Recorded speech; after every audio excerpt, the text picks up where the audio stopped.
My name is Beata Huska. I'm going to tell you about my research about Romania's human rights struggle under communism.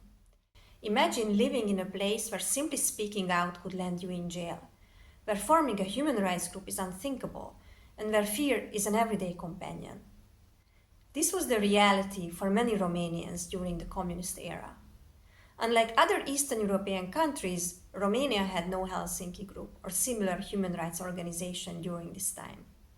The repression was just too intense.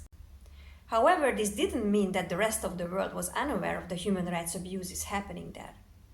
Let's dive into the complex, often foggy world of Romania's human rights situation under communism.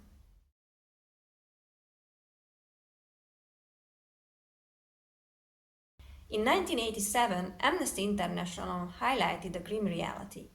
Its report read, "Since the signing of the Helsinki Accords in 1975, in Romania there have been attempts to create a human rights movement similar to those in several other East European countries. Whenever there has been any attempt to create such a movement, the Romanian authorities have tried to isolate the leaders and intimidate and disperse their supporters." HuRiEE, vice chairman of the US Helsinki Watch Committee, concluded in 1984 that the repression was simply too severe for a Helsinki group to form in Romania.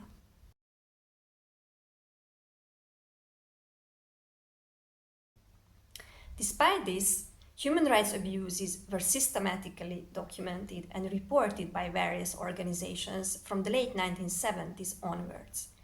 Amnesty International, the US Commission on Security and Cooperation in Europe, Radio Free Europe, and others kept a close watch. These reports, often published abroad, showed that many Romanians were willing to risk everything to tell their stories. Sources included political exiles, neo-Protestant churches, letters to the Radio Free Europe Romania desk, intellectuals, and conversations with Western diplomats and journalists.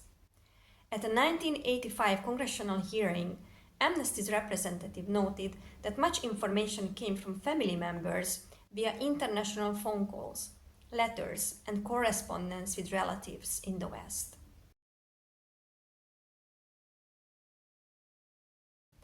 In my research, I explored themes from documents housed in the Open Society archives.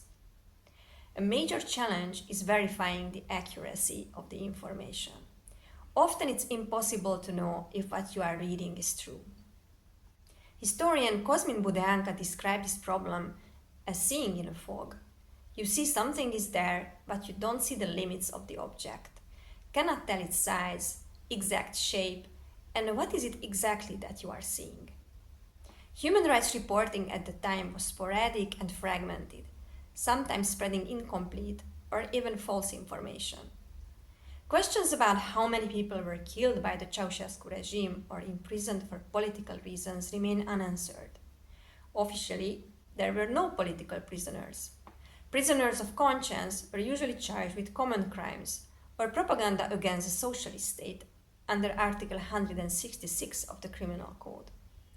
The Securitate spread false information, further muddying the waters. For example, many reports claimed that the two leaders of the Jiu Valley miners' strike in August 1977, Jurka and Dobre, were killed in clashes with the police. This was partially misinformation, which persisted until 1989, even though Dobre survived and is still alive. Similarly, human rights organizations reported that Hungarian villages in Transylvania, among them Torocko in Romanian Rametea, were bulldozed in 1988. Which was untrue, as these villages still exist with their historical buildings intact. At the same time, some severe human rights violations were largely absent from reports. Thousands of children died in hospitals for orphans and disabled children, and thousands of women died from clandestine abortions. The plight of sexual minorities criminally prosecuted for homosexuality was also overlooked. Additionally, hundreds of people were shot by border guards while trying to flee Romania, but their exact number remains unknown.